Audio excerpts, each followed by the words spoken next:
What do you say to your patient before you drape them for a central line? I'm going to put a big IV into your neck. It might be a little bit uncomfortable, but we'll put a little bit of lidocaine in it and numb you up real well. You won't feel a thing. Have any of you actually been central lined? Have any of you ever been intubated, shocked? I really hope not. I mean, we all go to medical school for a reason, right? We go there to learn how to take care of our patients, and with our very healthy lifestyles and our 8 hours of sleep every night, we hope that we don't become patients ourselves, especially really critically ill patients. But I'm a patient, and I was once, just a few months ago, a very critically ill patient. I like to tell people that I went to patient school on top of medical school. I learned a lot in patient school, and I don't think everybody needs to go to patient school. I would never want that. But I learned a lot about medicine in patient school, too. It was a different side of medicine. And if you don't know my story, I'll start right here. It all started last year. I was thriving as a third-year emergency medicine resident. I had just gotten into fellowship right here in New York City at Mount Sinai in critical care medicine. That was me on the interview trail, and the other picture is me as a senior resident in one of our emergency departments. That was last October. After, I want to say, starting in November, I started having a cough, and I thought it was nothing. I mean, my life was going really well. I was thriving. I was otherwise healthy, and I had no other complaints. I was probably at the peak of my life at that point. That cough, though, started getting worse, and it started getting short of breath with it, too. In fact, I remember doing a 24-hour shift in the ICU when my own ICU attending noticed that I was stopping in between sentences just to catch my own breath. Just a couple of days after that incident, I found myself in the emergency department, not as a resident, but as a patient. And we got a chest x-ray, and nobody really knew what was going on. I was 30 years old, I had no other medical problems, and so I got admitted for this unspecified shortness of breath, possibly a pneumonia, and that was that. Without knowing it, I was holding on to the last few beats of my life. Without knowing it, I had an ejection fraction of 5% at the time. So I got admitted, and I was on the floors when, within an hour or two, it happened. I crashed. I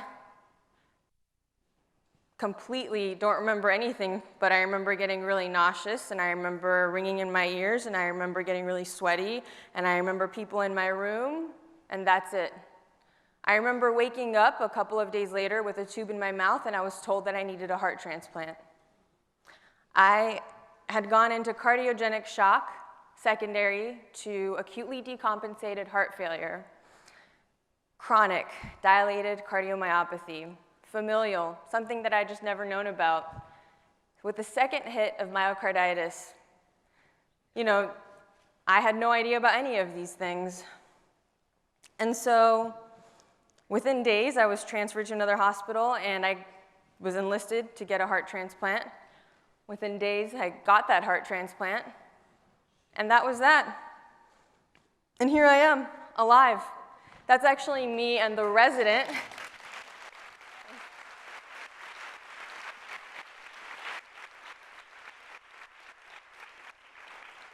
That's actually me and the resident who first found me pulseless during my rapid response at Hahnemann.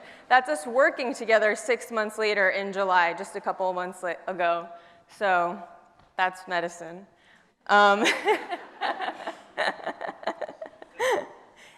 So, I learned a lot in those, few weeks as a very critically ill patient. And there is this quote on the internet, and I don't know who said it. They quote many people for it. It says, "The highest form of knowledge is empathy." And I don't, at that time, when I had heard it before, I didn't really know what it meant until I went through what I went through. And only now do I understand what it means, because it's important for everybody here to be honest with their patients.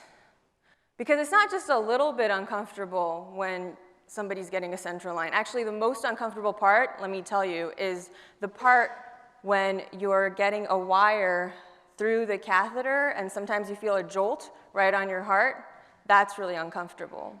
The second most uncomfortable part is when the dilation, the pressure of the dilation right on your neck, that's also really uncomfortable. And the third most uncomfortable part, which most people wouldn't realize, is hearing the blood drip right down, right as the needle's in, and you know that the resident's trying really hard to keep everything clean, but they can't, and you just keep hearing the blood drip, and eventually it's pooling, and you can't do anything about it because it's right by your ear.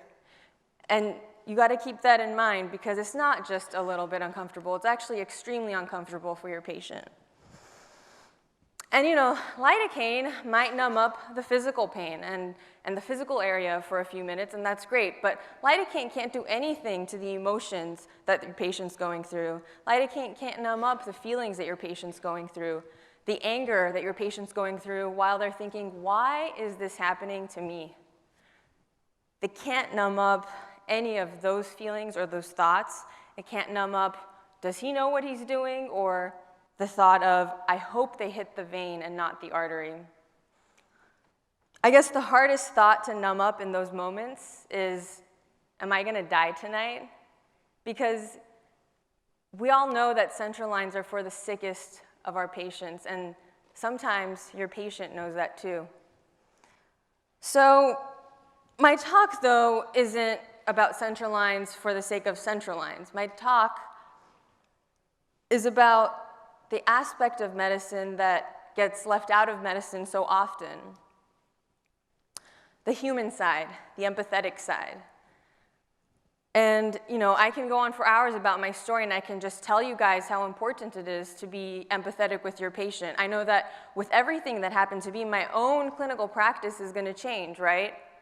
I know that I find it personally humbling that I personally will be able to feel with my patients. Not every physician gets to do that, and I find that to be an honor.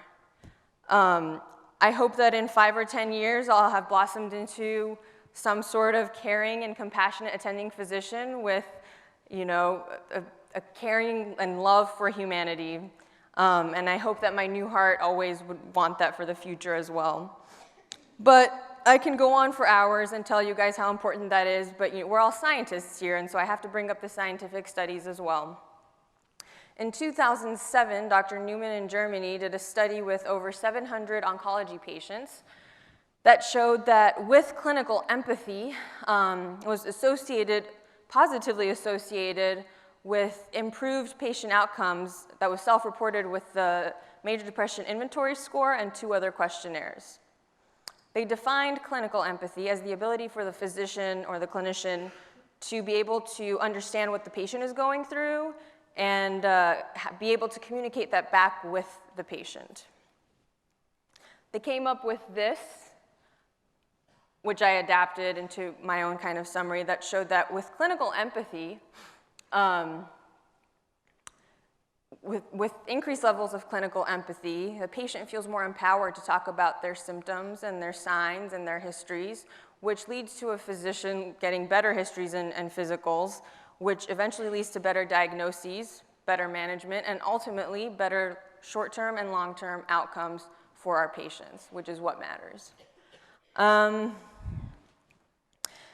In 2012, Dr. Johnny and their colleagues did a study that was basically an overview of everything, all the study that was already out there on literature on empathy. And with them, they basically came up with the notion that we already know empathy is important for the physician-patient relationship.